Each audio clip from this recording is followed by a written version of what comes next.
Please take your seats.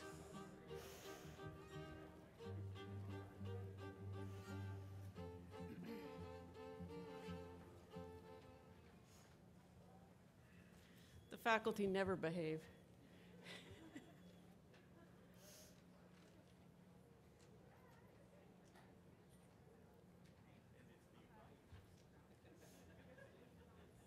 Honey, am I here?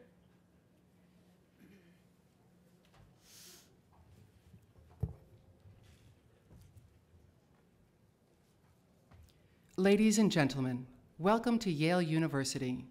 Emergency exits are located throughout the building. Please take a few moments to locate the exit that is closest to you. In the event of an emergency, remain calm, exit in an orderly fashion, and follow the directions of university and public safety officials. Thank you. Excellent. Welcome, family, friends, faculty, and Yale School of Medicine class of 2021. To the family members and friends who join us remotely, this moment has come about because of the love, support, and values you have given these graduates. All of us owe you a debt of gratitude. To start our ceremony, I would like to introduce June Crichon. June was chosen by her fellow students to give the invocation. She was born and raised in Albany and attended Harvard University, graduating in 2017. She will do residency training in internal medicine and pediatrics, and we're thrilled that she'll be staying here at Yale. June, I invite you up to the stage to give the invocation.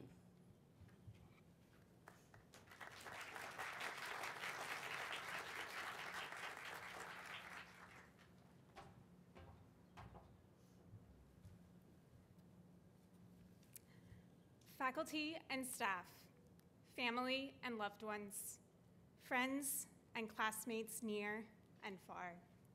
It is my honor to welcome you to the 2021 Yale School of Medicine graduation.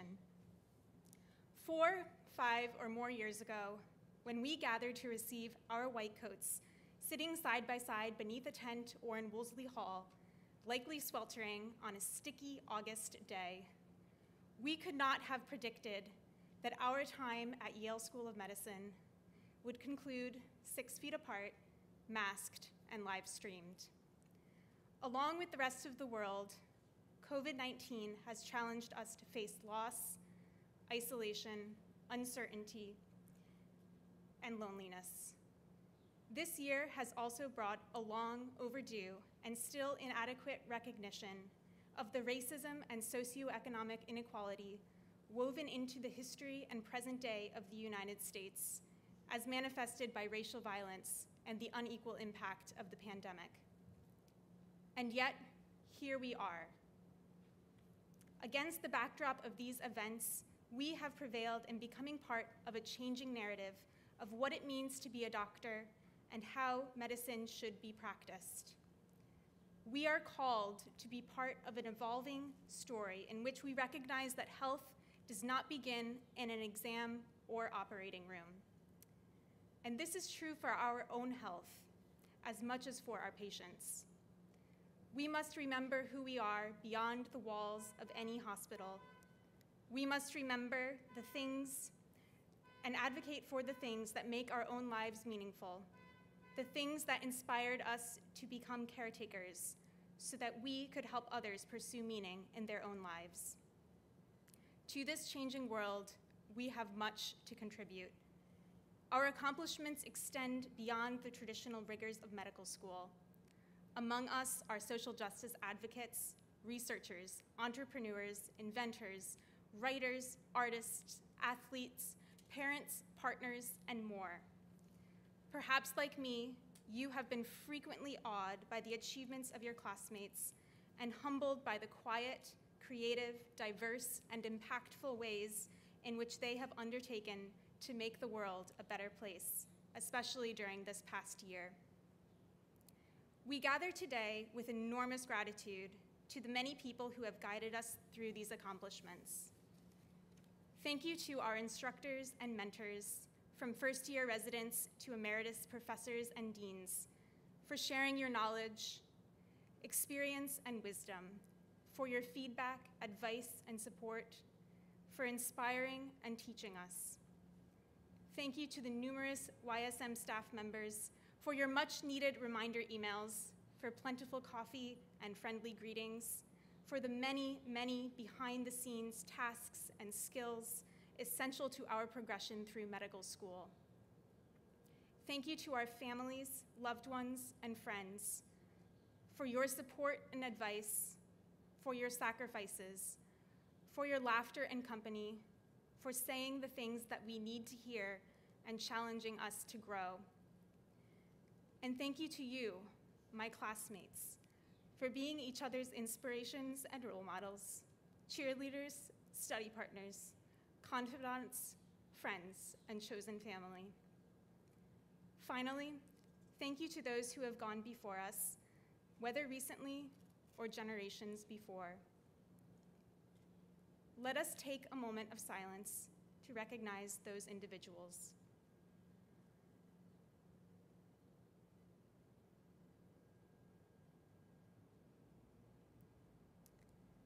In closing, we have been called in different ways by different things to be caretakers in a complex and imperfect world.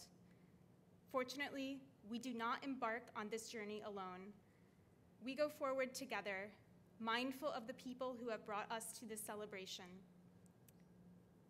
And implicit in this thought is the understanding that we need each other as very, very soon to be doctors, as classmates, as part of the human family.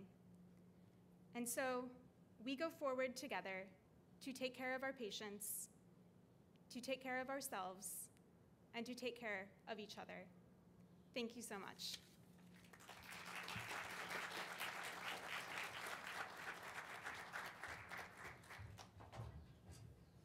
Thank you, June.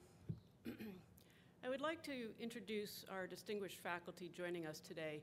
Please stand as I call your name, and I ask the members of the audience to hold your applause until everyone has been introduced. Dr. Jessica Aluzzi, Deputy Dean for Education, leads our education program. In this capacity, she ensures that our students receive the best education anywhere in the world. Dr. Nancy Engoff has served our school as Associate Dean for Student Affairs with dedication and distinction since 1998, but will be stepping down this fall. Nancy has been tireless in her support of students and focused on ensuring that you have guidance, mentorship, and resources needed for success throughout your medical school journey. From the first day of medical school, when she leads her iconic program entitled The Spirit Catches You, until the festivities of Match Day and now Commencement, she has proudly shepherded over 2,000 students through medical training. Nancy developed the Peer Advocates and Academic Advisor programs to connect students with resources and provide guidance as they navigate medical school.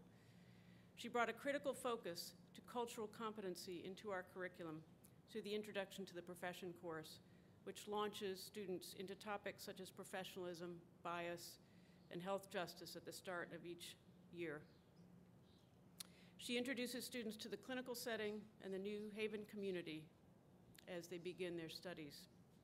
In August, we will be hosting a celebration in honor of Nancy and unveiling an artwork by a well-known New Haven artist, which will hang in the Sterling Hall of Medicine Library. All right, okay, we can break the rules, right?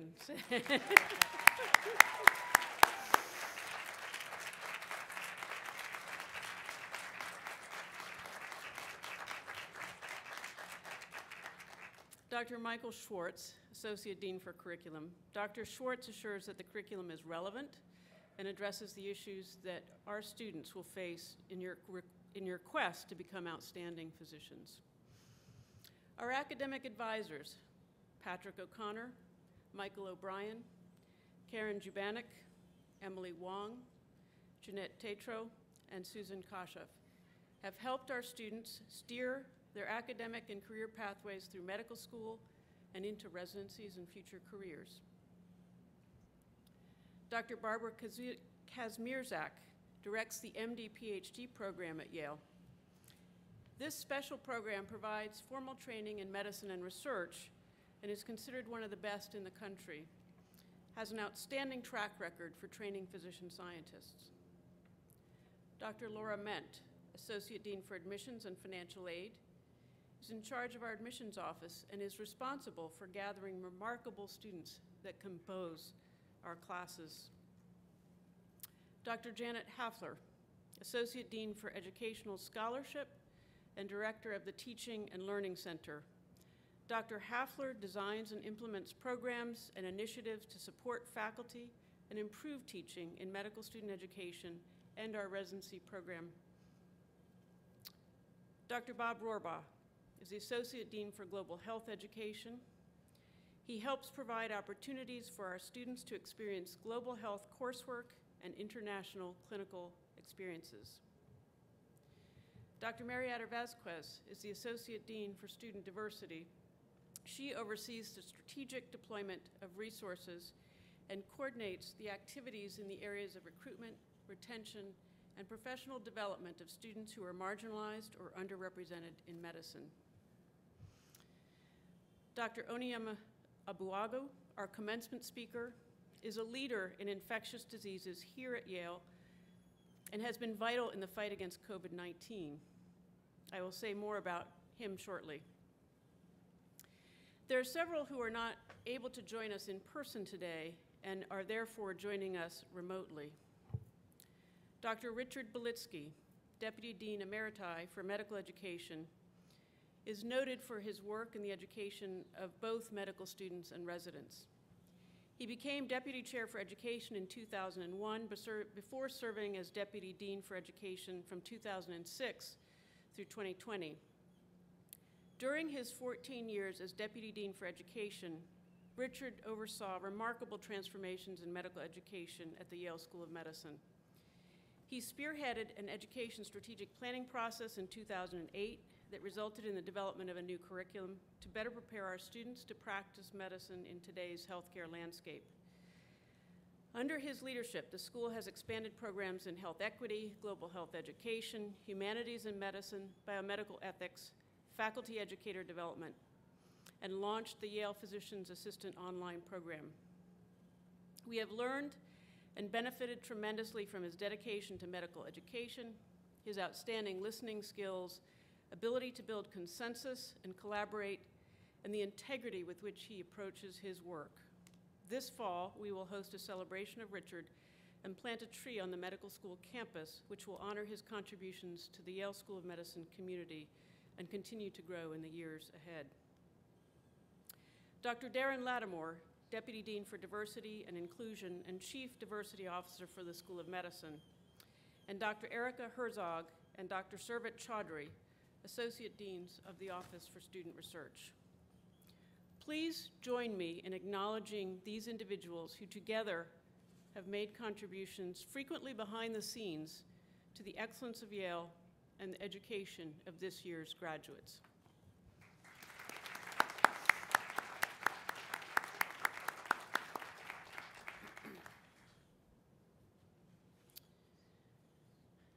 Welcome on this beautiful morning. Students, soon to be former students, today you become physicians. That you are joining this profession gives us hope. For the last 4 years, you have been our students, but you have also been our teachers. As you pledge the oath you have written, you will remind us of our own obligations and inspire in us a renewed sense of commitment. Fundamental to your oath is the ideal of respect for persons. You express the conviction that all humans are deserving of your highest degree of care, regardless of ability, age, beliefs, ethnicity, gender, nationality, race, religion, sexual orientation, or socioeconomic status. You vow to respect all patients, including those who hold beliefs that contradict your own. This will not be easy, particularly when your patients show disrespect or espouse views that you find deplorable. It is your willingness to listen and to look for the unique value in each patient that gives us hope. In the last year, we have seen far too many examples when people have failed to recognize the essential humanity of others. All of us who witness your pledge commit to support you and ask that you also hold us to the highest professional conduct as well. During your career, you may wrestle with societal issues such as access to health care or the ethical application of rapidly evolving technologies for gene editing. You may discover basic molecular mechanisms that lead to new therapies, just as Yale faculty made breakthroughs that laid the foundation for mRNA-based vaccines and for immunotherapy for cancer. You will face new diseases we cannot yet imagine, as we have faced HIV and COVID-19 and many others during my lifetime. Yet central to your pledge as you become a physician today is a commitment to your individual relationship with the patient.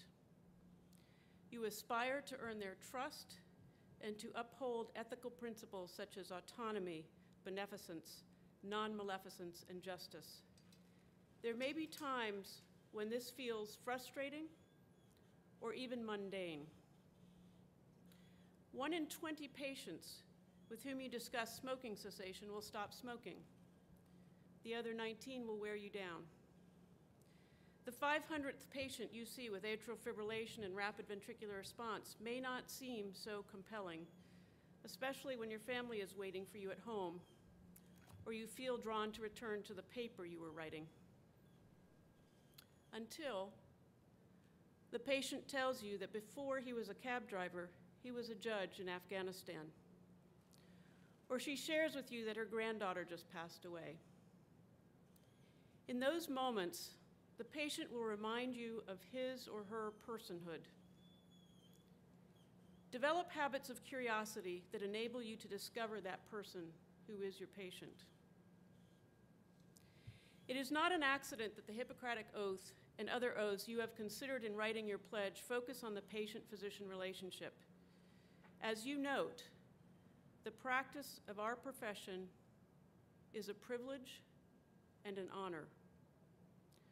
What I can tell you is that if you invest in this profession, if you adopt habits that enable you to fulfill this pledge, over the arc of your career, these relationships and this profession will also bring you great joy.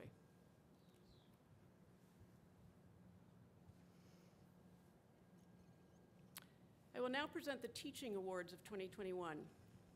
Teaching, and the men and women who excel at it, are highly valued at Yale and are the cornerstones of the foundation on which this great school is built.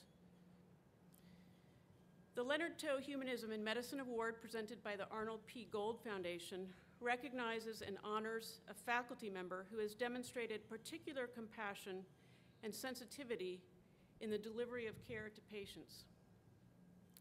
This year, the award goes to Jessica Bod, Department of Emergency Medicine.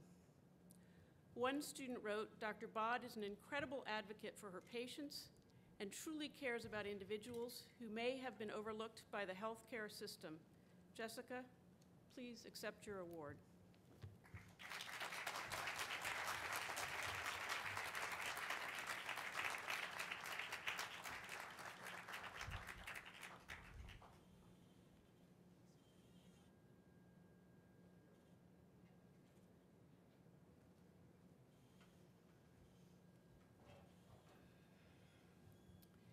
The Leah Lowenstein Award is presented annually at graduation to the Yale School of Medicine faculty member who is the model of a medical educator whose humane teaching reaches and influences all students regardless of gender, race, or socioeconomic background. These are the traits espoused by the late Leah Lowenstein, a medical educator and first female dean of a coeducational medical school. This year, the Leah Lowenstein Award goes to Jeremy Muller of the Department of Neurology.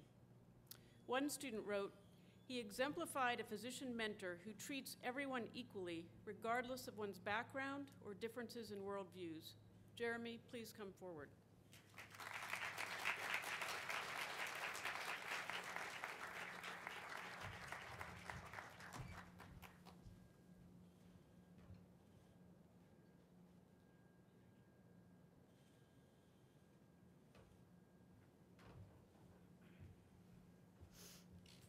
The Alvin R. Feinstein Award is awarded annually to a Yale School of Medicine faculty member chosen by the chairs and faculty of the clinical departments and members of the graduating class as the outstanding teacher of clinical skills.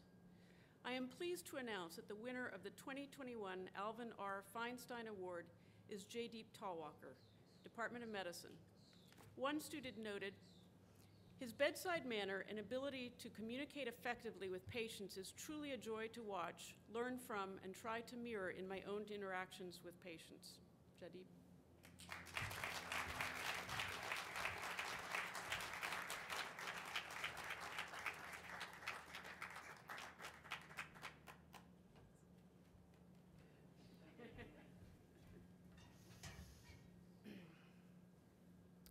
Last, the Charles W. Baumfock Prize for Teaching. One prize is given to a faculty member teaching in the basic sciences and one to a faculty member teaching in the clinical sciences. Medical students and faculty members were asked to nominate deserving teachers. A committee consisting of faculty and students reviewed the responses and made the final selections. In the basic sciences, this year the award goes to Sarah Hull, Department of Medicine, Cardiology. One student noted she has proven an outstanding asset to Yale School of Medicine with three main qualities I would like to highlight: teaching ability, enthusiasm, and willingness to go above and beyond for students. Sarah, please come forward.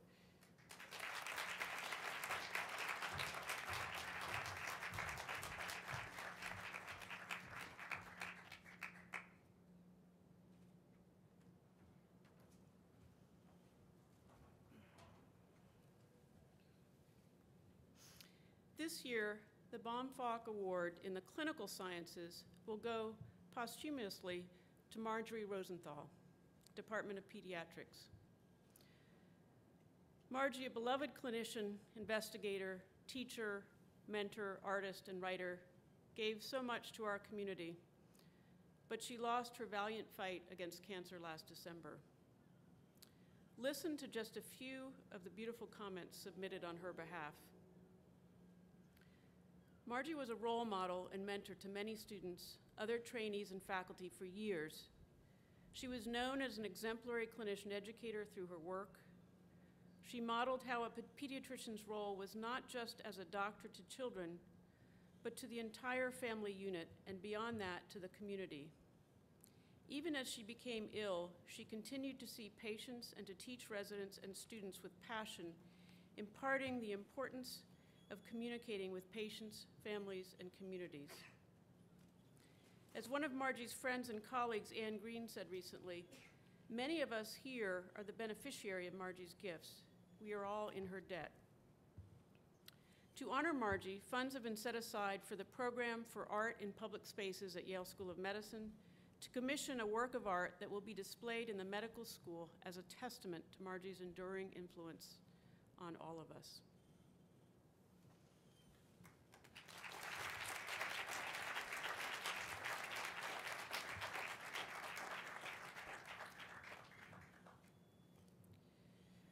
I would like now to invite to the podium Kareem Dale Alder, Shante Butler, Kareem Jamal Kebaish, the class co-presidents, who will present awards voted on by the graduating class.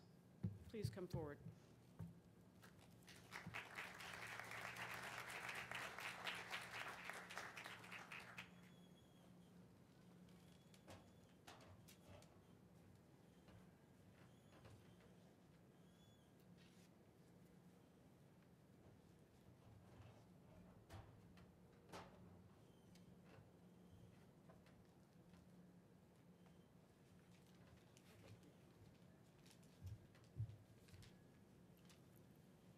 Hi, everyone.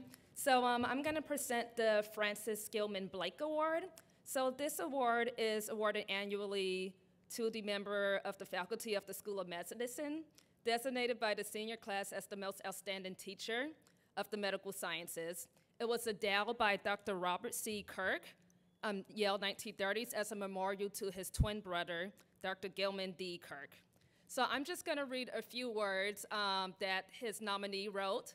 I'm not sure who the nominee was. So it says, Dr. Steve Hewitt has left an impression on countless Yale residents during his 30 years at Yale New Haven Hospital.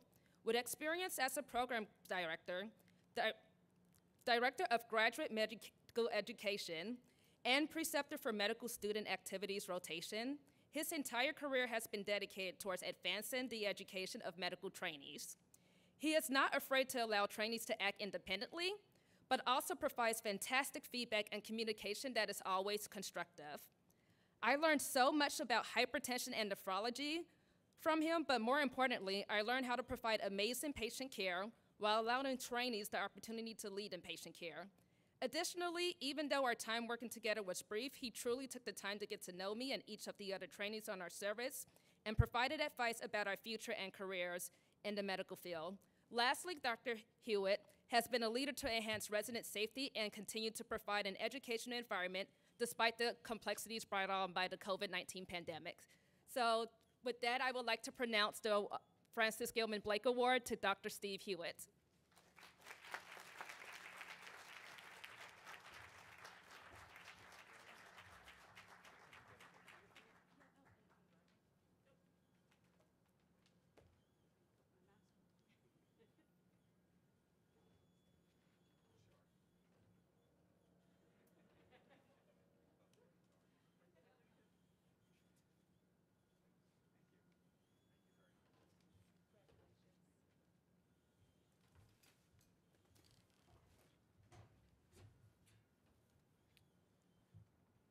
Hello, everyone.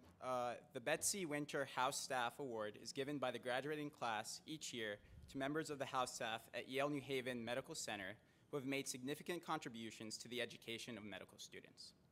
This year, the members of the graduating class chose to award 2 members of the house staff from both the medical and surgical subspecialties for their dedication to the education of our class. It is my honor to present one of this year's awards to Dr. Joseph Lopez. Dr. Lopez is a fellow of craniofacial surgery in the Division of Plastic Surgery and Reconstructive Surgery. In the clinical setting, Dr. Lopez prioritizes the inclusion of students in all aspects of patient care. He enriches each student's experience in the operating room by offering them an active role in every case.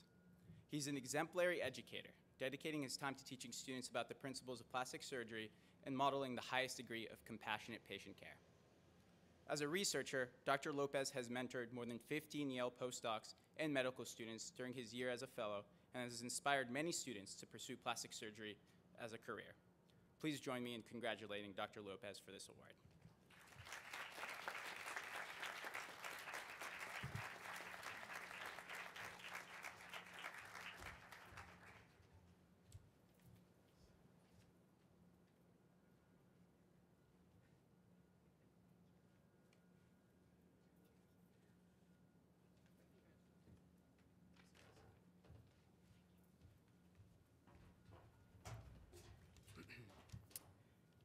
Following Kareem, it is my pleasure to present the second award to Dr. Jana Christian.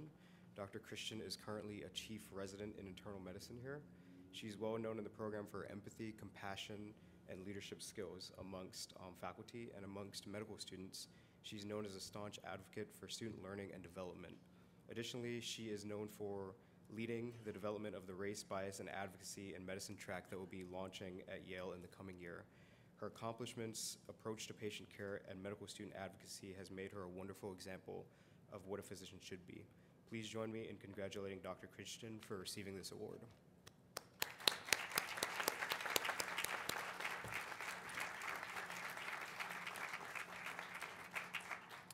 And she couldn't be with us today.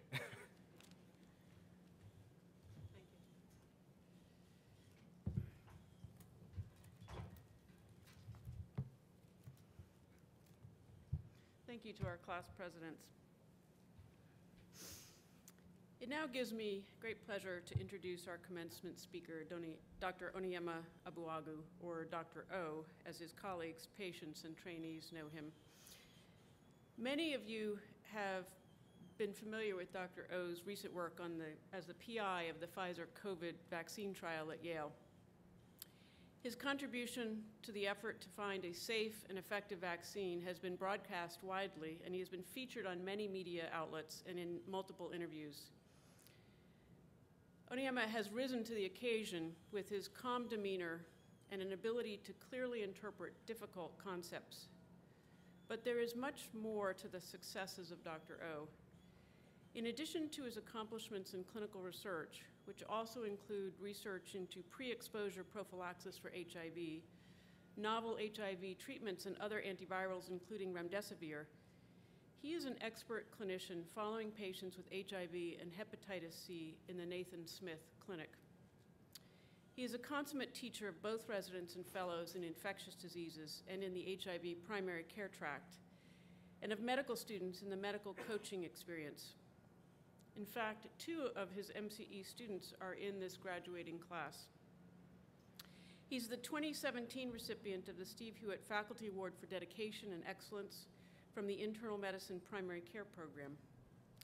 He has shared his talents globally by developing curriculum and mentoring residents and faculty in Rwanda, and he has led efforts to develop and expand training programs in Liberia. He has a strong interest in capacity building in low-resource settings. Dr. Abuaga did his medical training in Nigeria and his internship, residency, and chief residency at Mount Sinai School of Medicine, Elmhurst campus, coming to Yale for his fellowship training in infectious diseases and joining the faculty afterwards.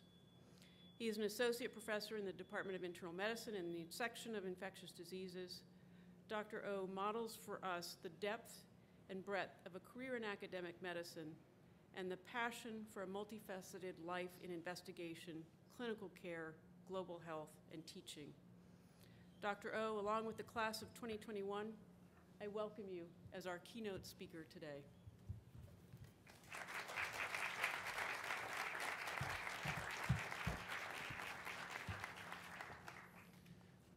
So, thank you, Dean Brown. Thank you, Nancy.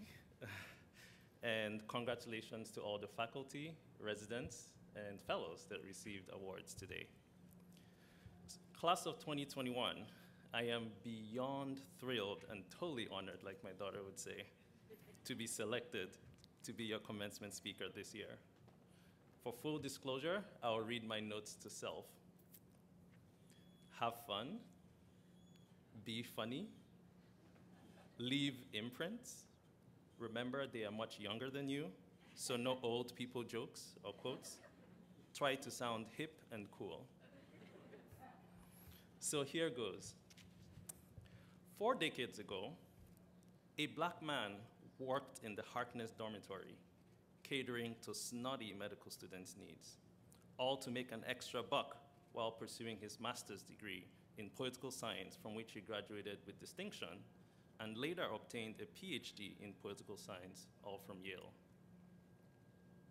He went on later to become an assistant professor in the department. That man was my father, Professor Chibuzo Obuagu, who has not only gone on to teach politics, but to participate in it meaningfully in my home country, Nigeria. He never knew that someday his son, a medical doctor, not a snotty one, would be at Yale. So yes, I am not the first in my family to train and teach at Yale, regretfully. And I hope my 13-year-old twin sons, who would definitely not be watching this as they are hard to impress, I hope they are inspired to make it to 3 generations of my family at Yale. My mother, Stella, was the valedictorian of her entire graduating class in the primary university in Nigeria, the University of Nigeria at Nsukka, to the chagrin of my dad, who was in the same set. I mention them because I came from a family of academics, and this shaped my worldview from my earliest years. You may have heard a thing or two about demanding Nigerian parents. Add to that, having very accomplished parents, then you will start to have a window into what it was like for me growing up in that household and living with their high expectations of me, tough home, something many of you are used to. All said, I emulated the values and life lessons they espoused and taught me, some of which I will pass along to you today. No one is better than you, but you are better than no one. Treat people with respect, no matter their station or stage in life. People are fascinating creatures that you can learn with and from. Aim very high, but laugh when you fall.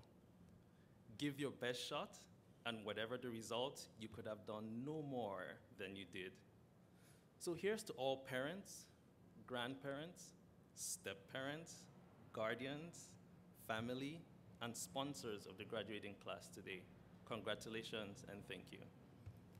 So we returned to Nigeria in my early childhood. And for my secondary school education, which is like middle school and high school equivalent, I attended a boarding school. So there I learned hard work, both mentally and physically. I achieved independence, developed resilience in the face of many hardships, and also acquired very unique and handy skills that serve me very well to today, like learning to pick locks. Attending medical school in Nigeria was both exhilarating and challenging at the same time, given the lack of resources and many other challenges we faced. But my professors, acknowledging the glaring deficiencies in our system, always reminded us that even though we were trained in Nigeria, we were being educated for the world. How prophetic for me. More importantly, especially looking back, it's amazing to think how we compensated for a lack of resources with excellent clinical skills, innovation, creativity, resource prioritization, and mobilization. For those of you who have been to, studied, or rotated in resource-limited settings, this is not news to you. Now, in our environment, we have the opposite problem. You know, in some cases, wasteful use of resources, and along the way, we've become over-reliant in technology. There is a middle ground that should be aimed for. From a career standpoint, when I completed my training in Nigeria and worked as an intern, we called those house officers in a remote town in Nigeria, it coincided with the blossoming HIV/AIDS pandemic that ravaged young people at the height of their productivity and livelihood, as well as children. It stressed the healthcare systems, and at that time, treatments were scarce and outcomes were very bleak. At the time, I had no idea how the experience would impact me, weigh on me, motivate me, and also provide me the tools to shape my career. Fast forward 6 years later, after I've completed my residency and chief residency in New York in the Mount Sinai system, I was at Yale subspecializing in infectious disease and HIV medicine. Since concluding my training and literally every day of my clinical career, I provide care to people living with HIV that are primarily ethnic and racial minorities, stigmatized, marginalized groups, for which I enjoy offering hope, soothe, and treat. We have, as a field, been able to transform what used to be a deadly disease to a very manageable chronic condition with a near normal life expectancy. That's very satisfying. And also as faculty, I have returned back to Africa through global health programs at Yale to train physicians and physician specialists in medicine, infectious diseases, and HIV medicine. So when people ask me, how do you know what to specialize in? It's a question that many of you have. How do you know what to focus your career on? I provide simple guidance. What comes easy to you and piques your interest? What bothers you and annoys you so much that you wish you could fix it? What has impacted you personally that you hope wouldn't happen to others? In answering these questions and such like them, you might find your passion, your calling, and your focus area. Also, as a mentor, I've reminded my trainees who work with me that mentorships are most successful when there is an alignment between what the trainee truly wants and what the mentor is working or focused on. So, what has worked for me in my career? I will share a few anecdotes and thoughts. One is to adopt curiosity and an ever-learning attitude throughout your career.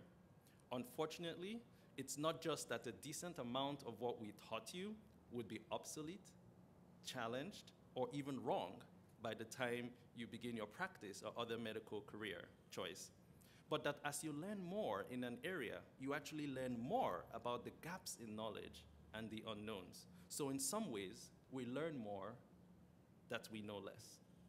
Another lesson I have learned is that persistence, to use vaccine language, is 99.9% effective against asymptomatic and symptomatic failure. I urge you to read the story of Cataline Carrico, one of the pioneers of mRNA vaccine technology, who spent many decades working on it and faced major career setbacks before succeeding. You know, you may be rejected from dream jobs or institutions. You may face setbacks in your career. You may conduct studies that fail. You may lose interest in your primary field of study. You may be ridiculed for an idea that you know is a great one, but I urge you, don't give in or give up. Move on and keep on. Like the Ariana Grande song. Thank you. Next. I have also been lucky. One example. My clinical research career has focused on virology, and I run a clinical trials program that is focused on prevention and treatment of HIV disease, utilizing novel or repurposed therapeutics. I had taken a 6-month sabbatical for the 2020-2021 academic year. Then COVID hit.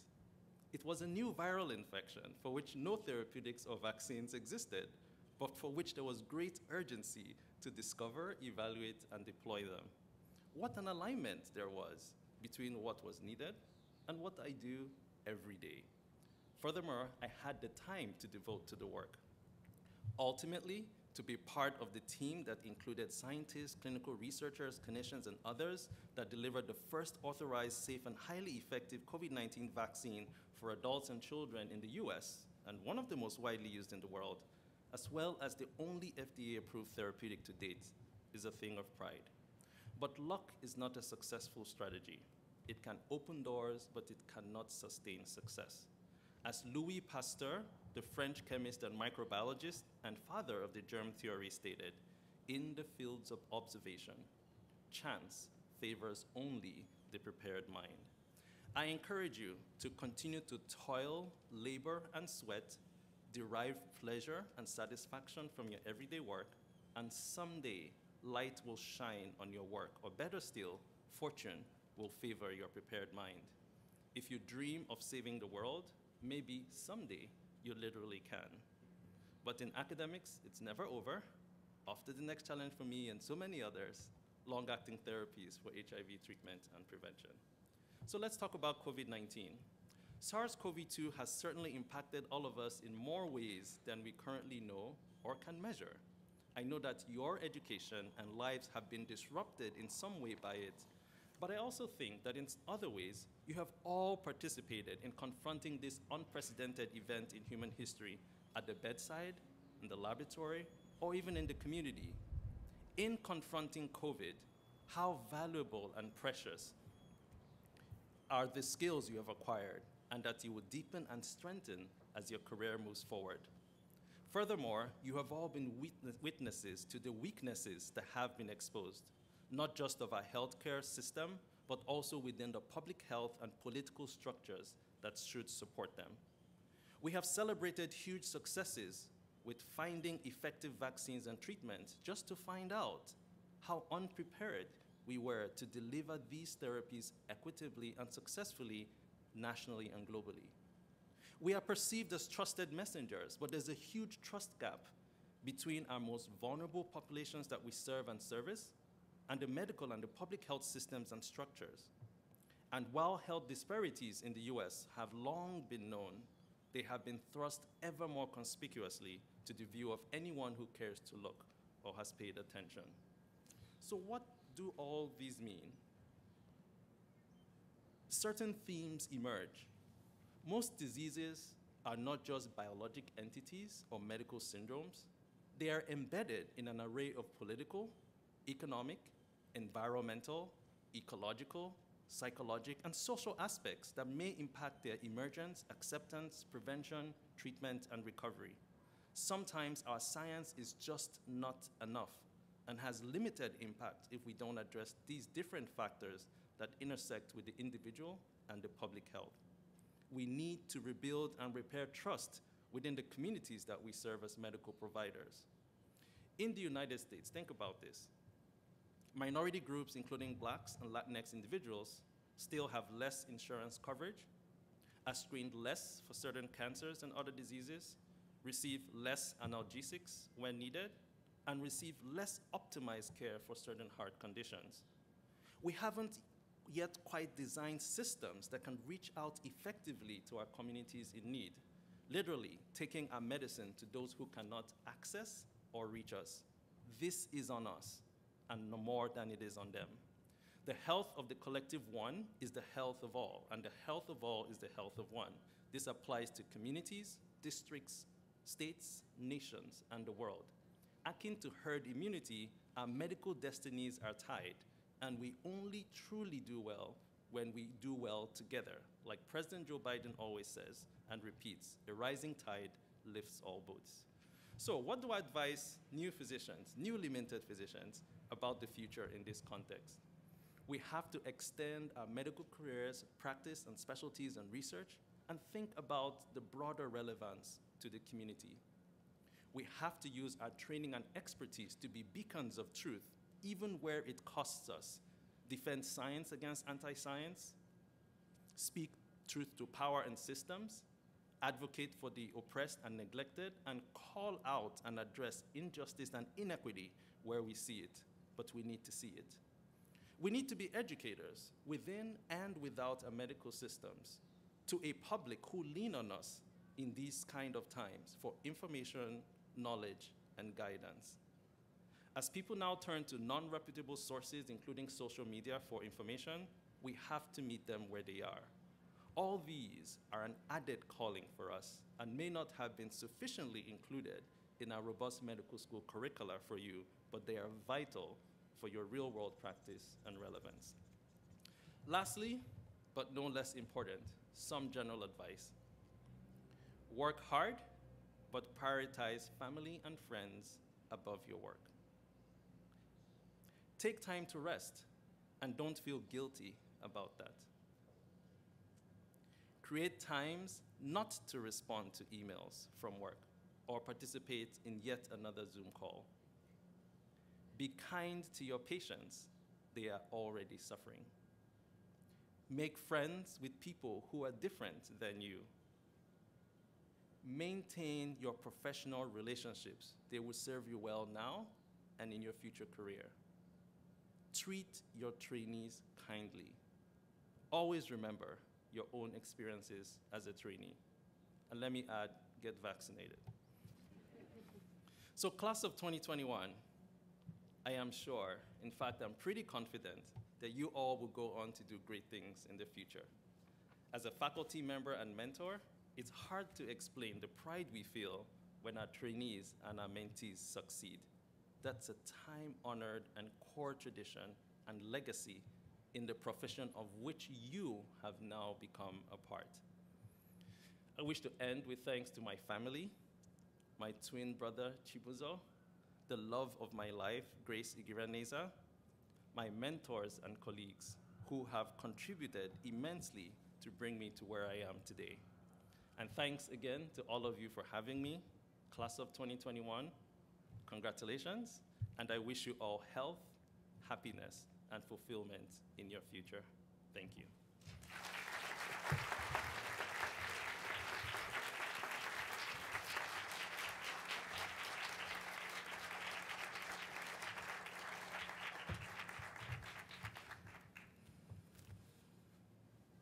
Onyema, thank you. And I'd ask us to pause for a moment that we're all sitting here together today because of a vaccine. We now come to the part of the commencement program that you, the students, parents, family members, and friends, came here for, the conferring of degrees. The names will be read by our school's registrar, Ms. Terry Tolson.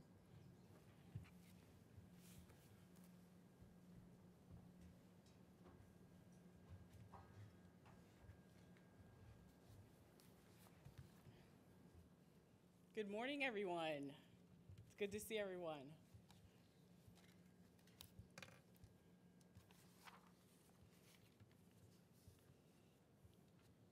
Are you ready? Okay. Dr. Ahmed Abdelati.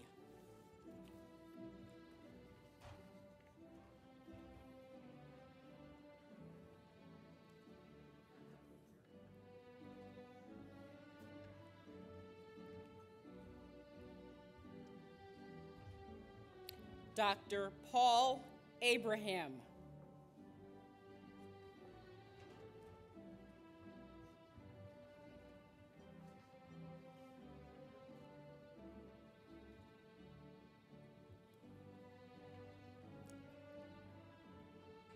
Dr. Anisha Alwalia.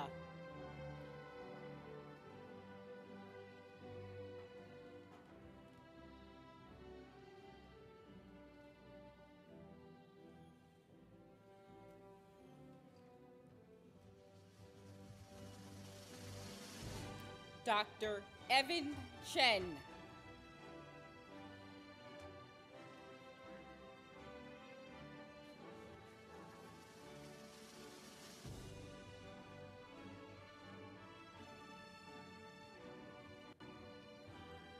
Dr. Osama Ahmed.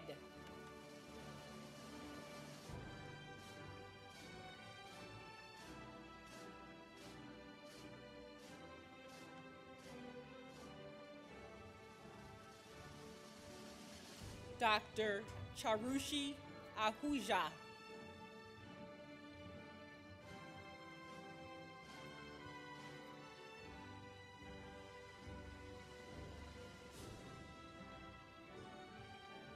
Dr. Kareem Dale Alder.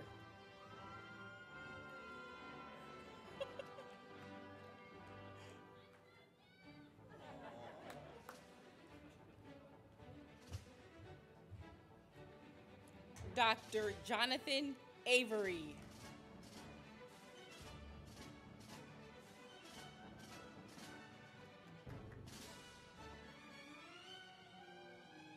Dr. Kirthi Bellamkonda.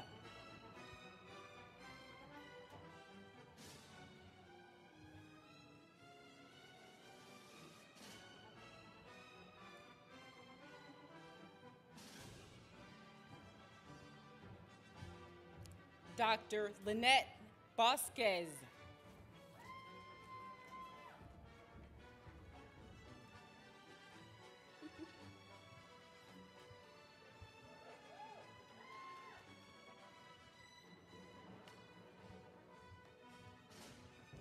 Dr. Chris Breen.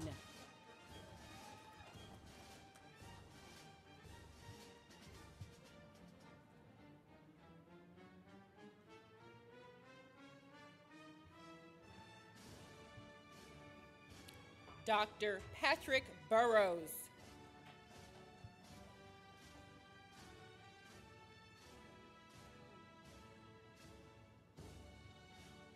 Dr. Shante Butler.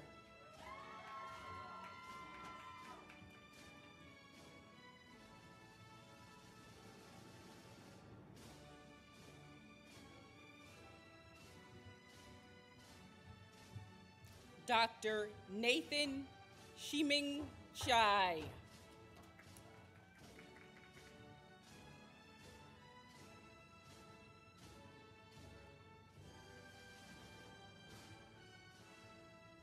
Dr. Emily Ifan Chang.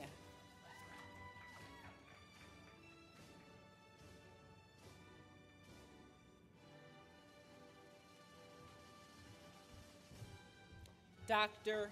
Enoch Chang.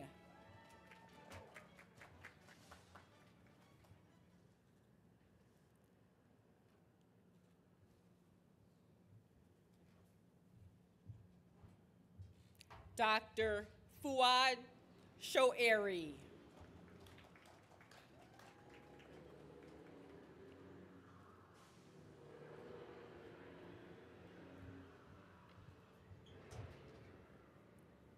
Dr. Christopher Chow Palmer.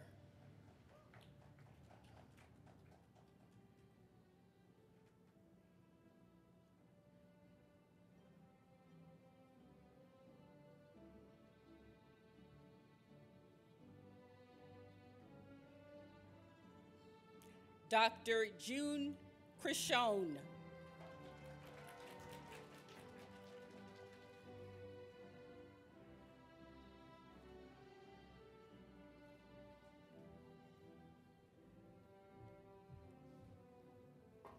Dr. Eugenia Cousteau-Grieg.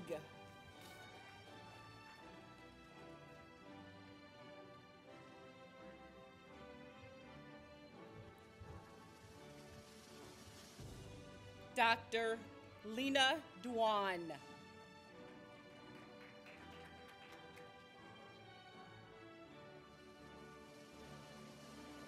Dr. David Dupee.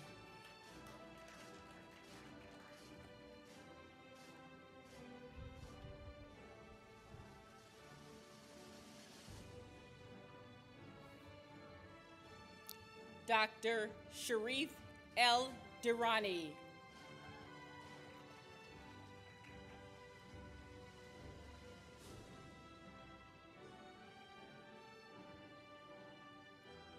Dr. Rachel Esparza.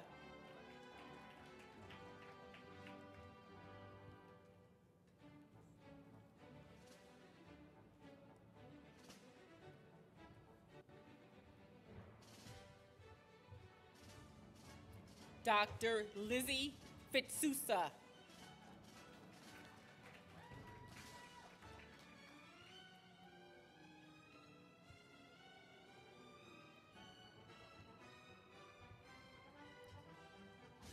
Dr. Jack Gagne.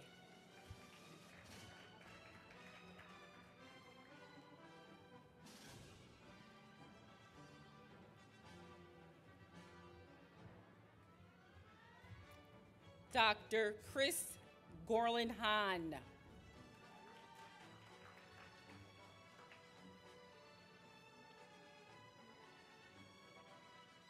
Dr. Monique Sirron Haynes.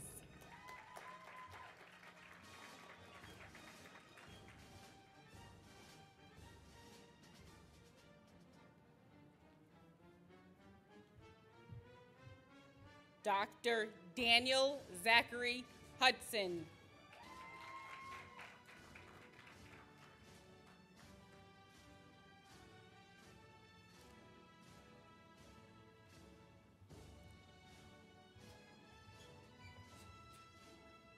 Dr. Walter Shang.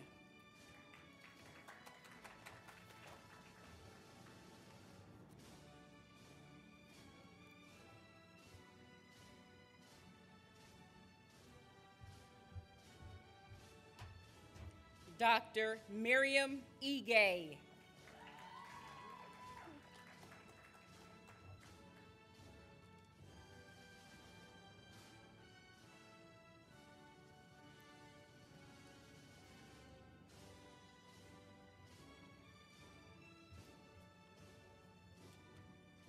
Dr. Saeed Israeg.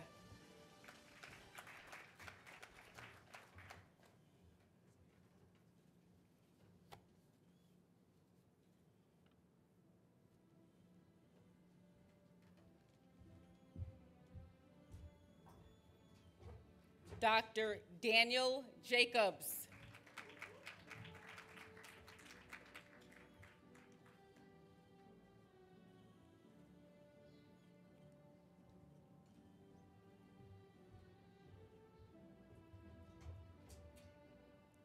Dr. Kevin Osman Juarez Ceja.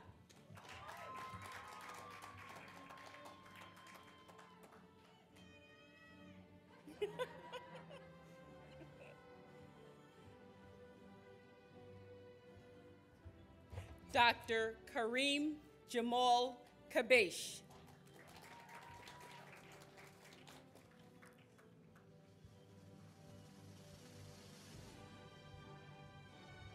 Dr. Suman Ketpal.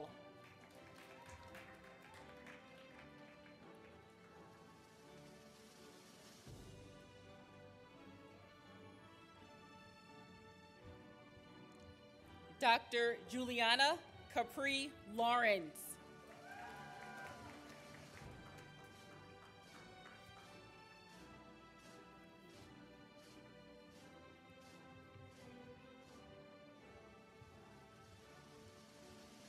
Dr. Aiden Lee.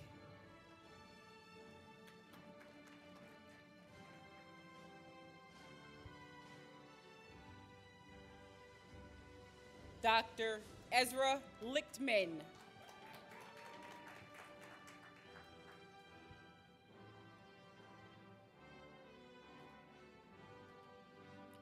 Dr. Nathan Lifton.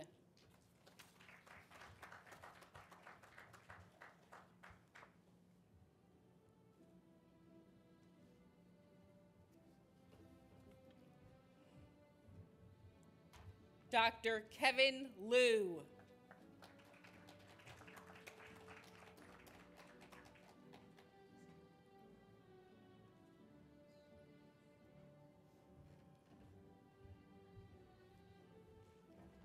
Dr. Patrick Liu.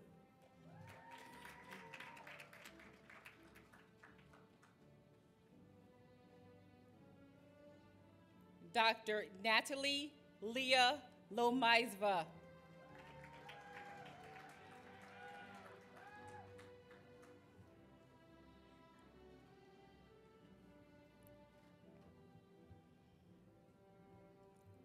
Dr. Paulina Luna.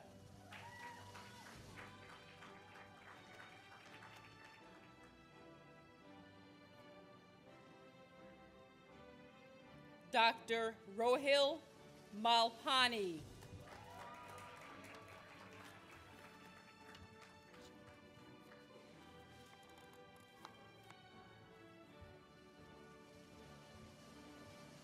Dr. Hadrian Mendoza.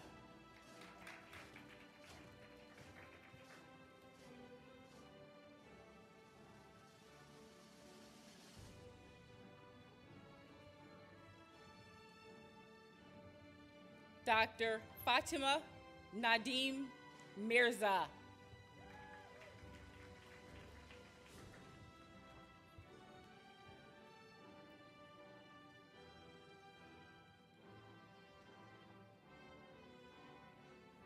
Dr. Nita Nashad.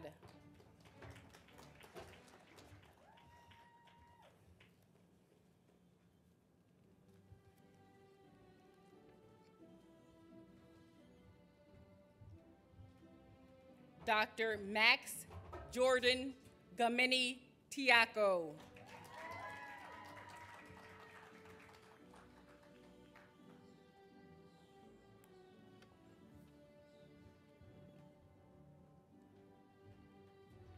Dr.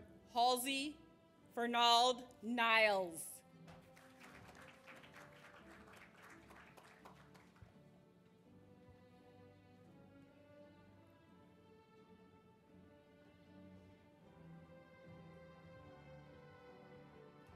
Dr. Brianna Adejake Ola Miju.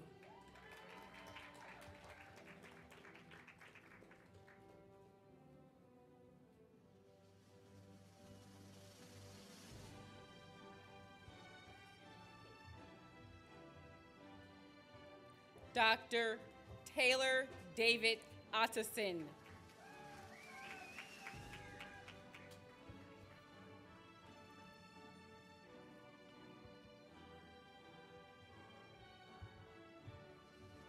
Dr. Shreyas Panchagnala.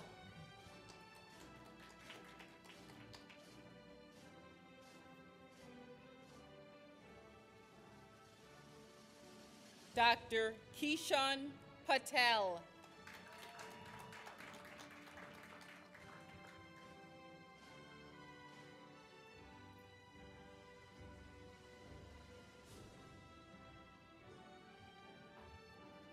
Dr. Stephanie Kara Sheener Road.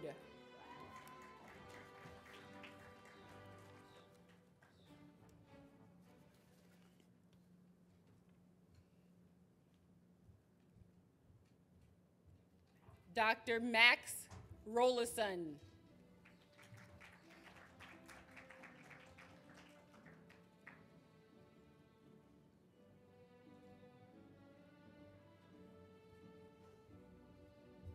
Dr. Yahadi Salah.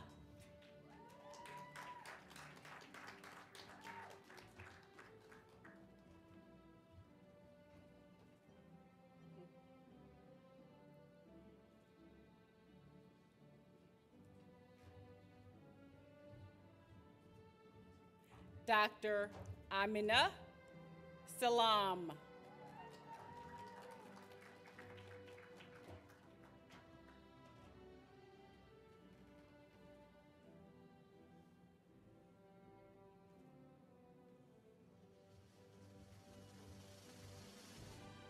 Dr. Linus Shen.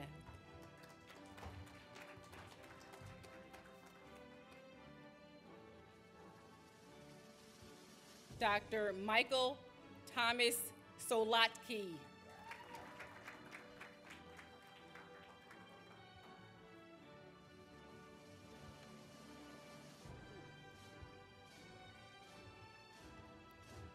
Dr. Diane Somlo.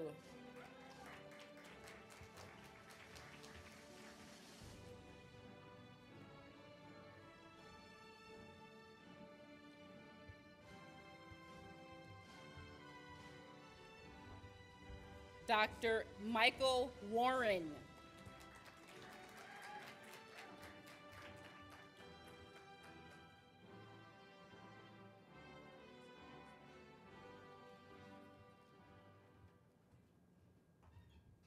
Dr. Chung Soo.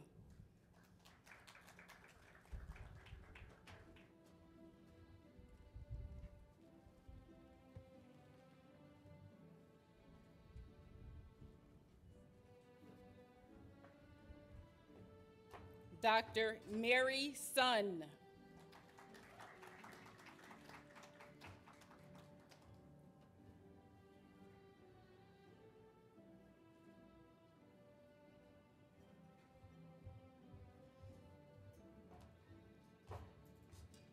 Dr. Sina John Torabi.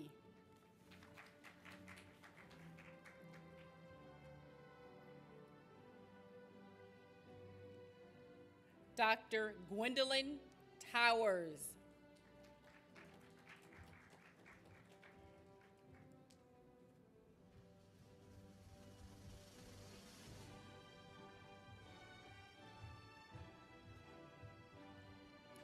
Dr. Nelson Ugu.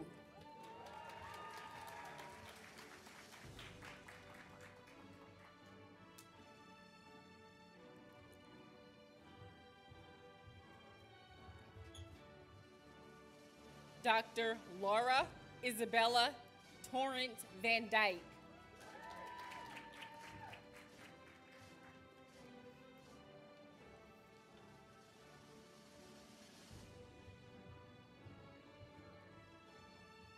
Dr. Pavitra Vijay Kumar.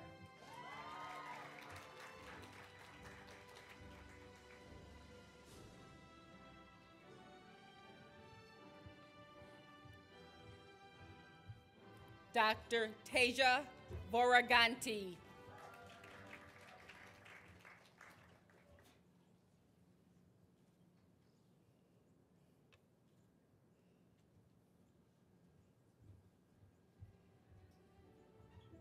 Dr. Sweetasri Padmajani Dravida. In addition to the MD, Dr. Dravida is also receiving a PhD.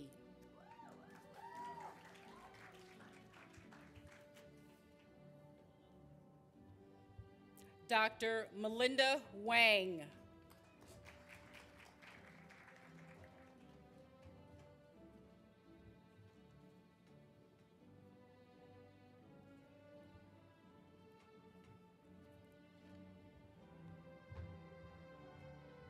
Dr. Andrew Holland Auchinclose White.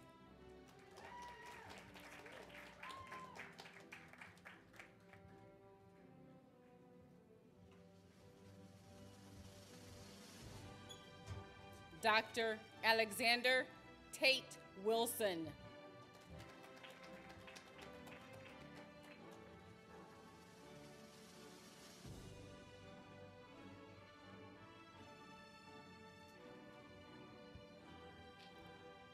Dr. Marley Winham Herman.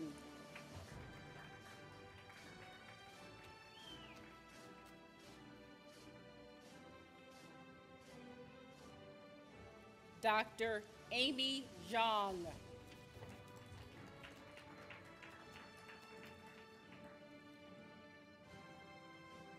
Dr. Jing Zhang.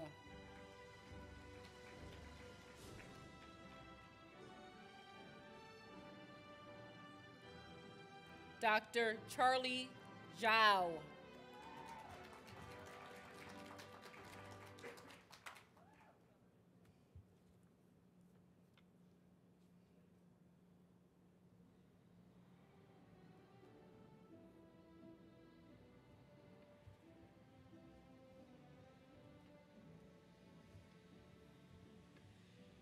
Dr. Sonia Zhou.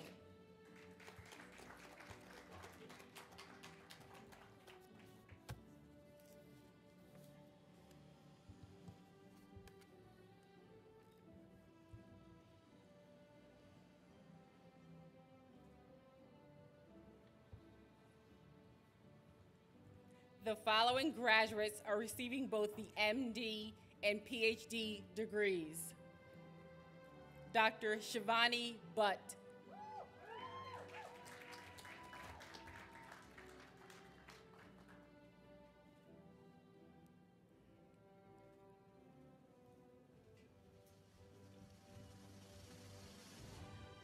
Dr. Sean D. Bickerton.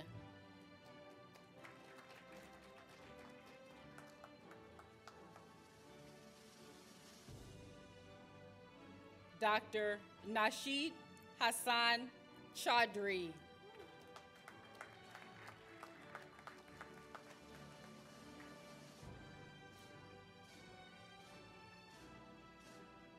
Dr. Dmitry Dikushkovsky.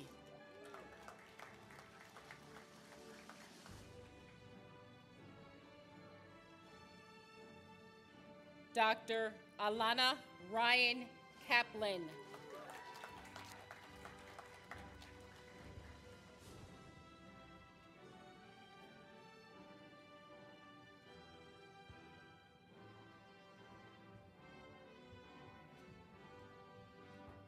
Dr. Angela Lee.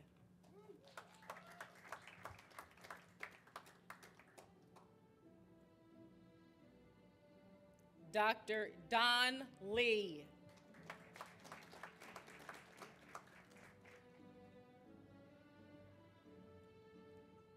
Dr. George Charles Linderman.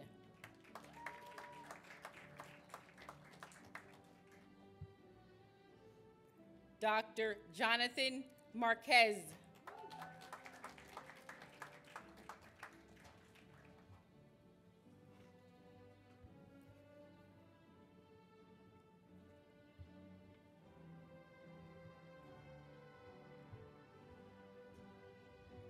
Dr. Matthew Lowell Meislish.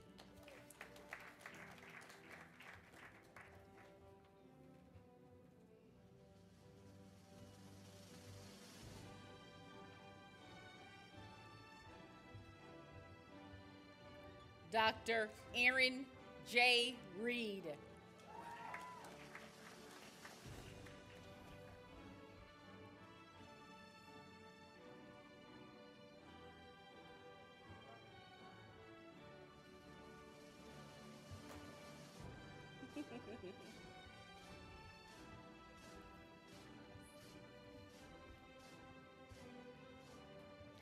Dr. Lorenzo Rakesh Suwanan.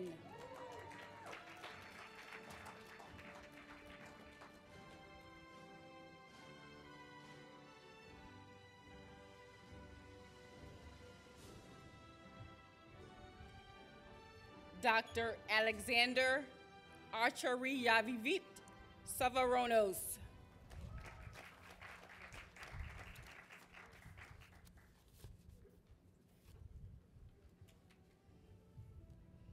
At this time, we would like to acknowledge our other joint degree graduates and the recipients of the Global in Medicine certificate. To our grads in attendance, please stand when I call your name and remain standing until I kindly ask you to be seated. In addition to their MD, the following graduates earned a Master's of Health Science. Dr. Ahmed Abdelati, Dr. Sharif El Deroni, Dr. Daniel Jacobs, Dr. Shreyas Panchagnala, Dr. Kishan Patel, and Dr. Melinda Wang.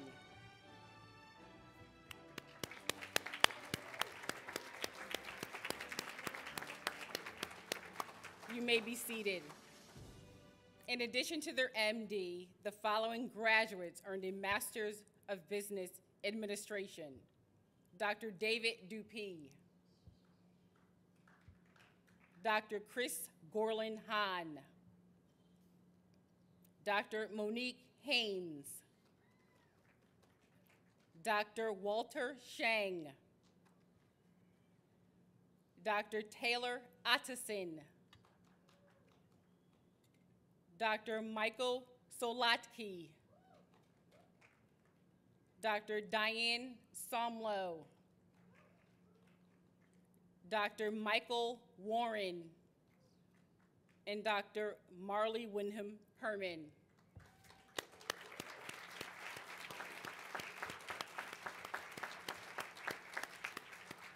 You may be seated. In addition to their MD, the following graduates earned a Master's of Public Health. Dr. Nita Nashad, and Dr. Sonia Zoe.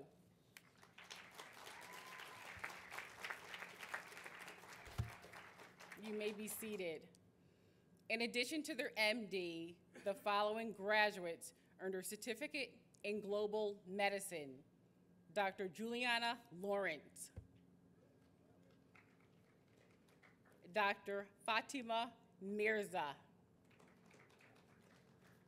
Dr. Taylor Otteson, and Dr. Melinda Wang.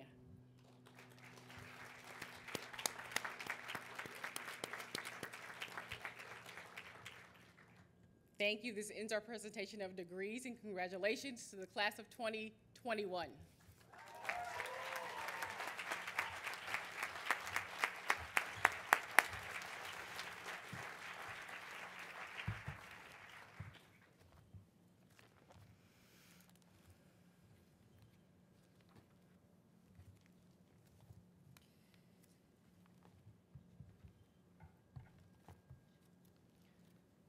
Congratulations to all. Dean Nancy Engoff will now comment on the Hippocratic Oath and then administer the oath to the class of 2021.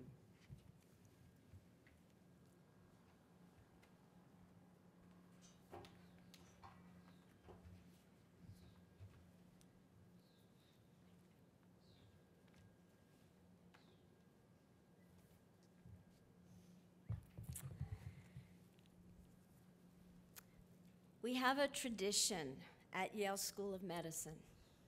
The students in the graduating class write their own oath, recognizing that in the overwhelming spirit of joy and celebration of commencement, graduates might say almost anything that was put in front of them. It became important to ensure that they stop and think about these words. Most classes have written an oath that draws heavily on the traditional Hippocratic Oath, but each class has seen fit to modify it in some ways to get more distinctly at their own values and reflect their sense of the types of physicians they would like to be and the moral commitment that they make as physicians. In addition to considering the traditional Hippocratic Oath, oaths of past graduating classes, the World Medical Association Declaration of Geneva Physician's Oath, the Oath of a Muslim Physician, and the Prayer of Maimonides, Classes meet to discuss what individual members consider the most important values to express in their oath. Another tradition was born several years ago when students realized that no single oath could meet the needs of every graduate. Therefore, following the recitation of the oath the class has written, we will have a moment of silence, during which time each graduate may make additional personal pledges. I now call on the class of 2021 to rise and pledge the class of 2021 oath of the Yale physician. And along with them will be some of the members who could not be present today in the video. After the oath, there will be a moment of silence.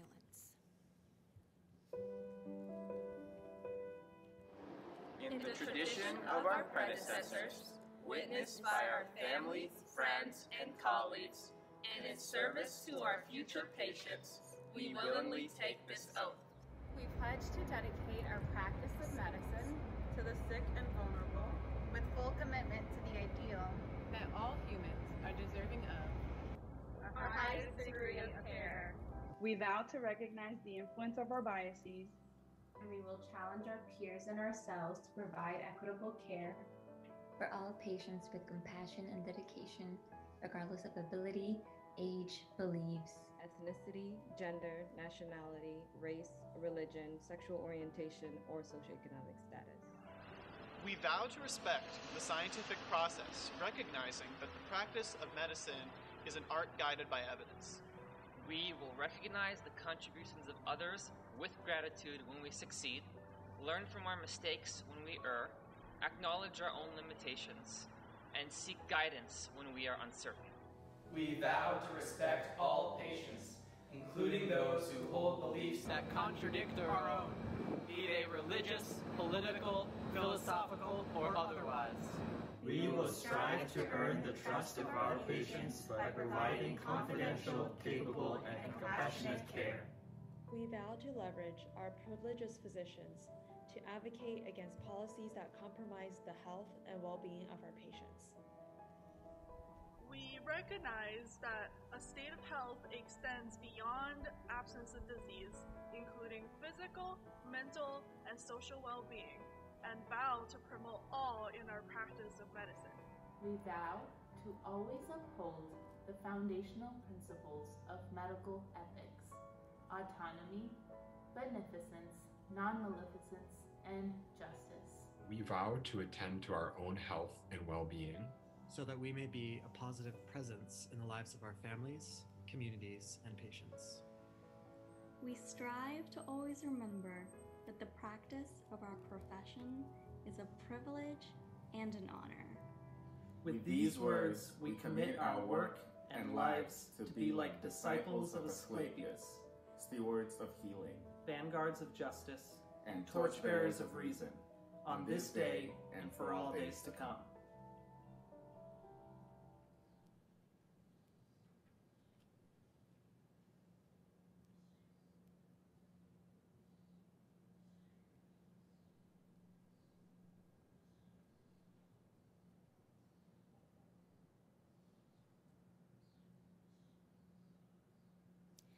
Congratulations to the class of 2021. You may be seated.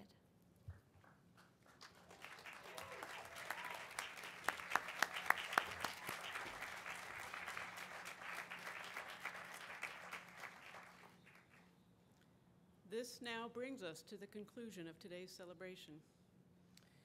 On behalf of Yale University and the School of Medicine, I congratulate the newest doctors and alumni of Yale School of Medicine. I wish you the best in your lives and your careers, and know that you will bring much pride to the school. Congratulations, everyone.